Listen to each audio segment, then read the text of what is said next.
In the winter of 1962, a room full of strategists faced a question they could not answer easily. What happens next? Not tomorrow, not in the obvious sense, but what comes after a decision that cannot be undone. A decision where miscalculation means millions dead. This is a story about the systems built to face that question, not with certainty, but with enough clarity to understand what was at stake before it was too late. Long before satellites watched the world in real time and decades before algorithms shaped daily life, prediction already existed. Quietly, methodically, inside military planning rooms, wars were being fought on paper, inside machines, across probability tables, and sometimes years later those simulated wars became real. The Cold War was not just a standoff, it was permanent anticipation. Every signal mattered, every decision carried global weight.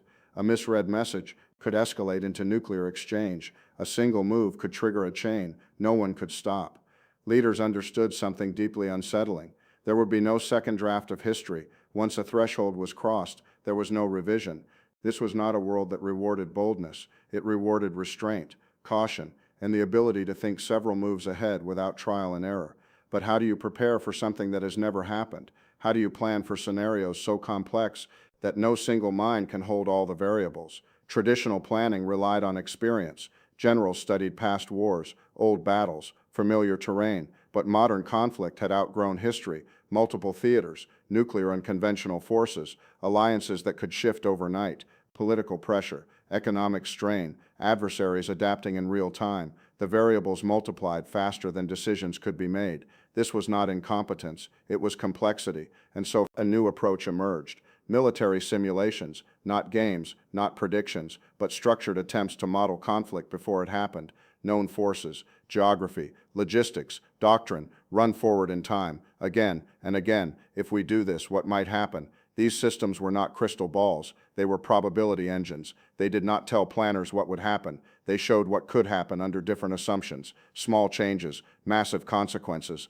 A single decision rippling outward into entirely different futures. For the first time, assumptions could be tested without firing a shot. The goal was never prophecy, it was awareness. Simulations revealed blind spots. A defense that looked strong could fail unexpectedly. A supply line taken for granted could collapse. An ally assumed reliable might hesitate at the worst moment. The value was not the answer. It was the question the model forced planners to face. And then sometimes, the simulations grew uncomfortably accurate.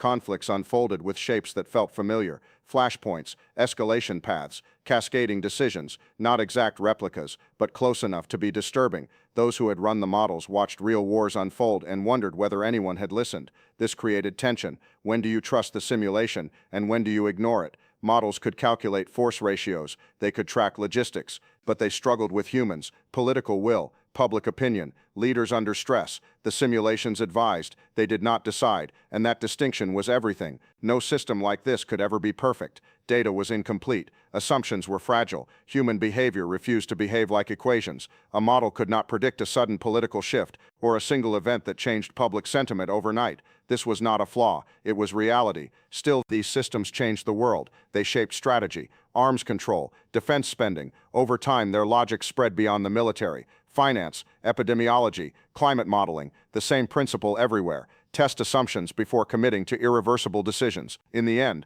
this is not a story about perfect foresight. It is about humility, about knowing that some decisions are too dangerous to make blindly. The simulations that came closest to predicting real wars were not celebrated. They were warnings. Knowing what might happen does not mean you can prevent it. The machines did not make the world safer, but they gave leaders a way to see the weight of their choices before those choices became history. The goal was never certainty. It was understanding, not control, but caution, not knowing the future, but recognizing how easily it could break.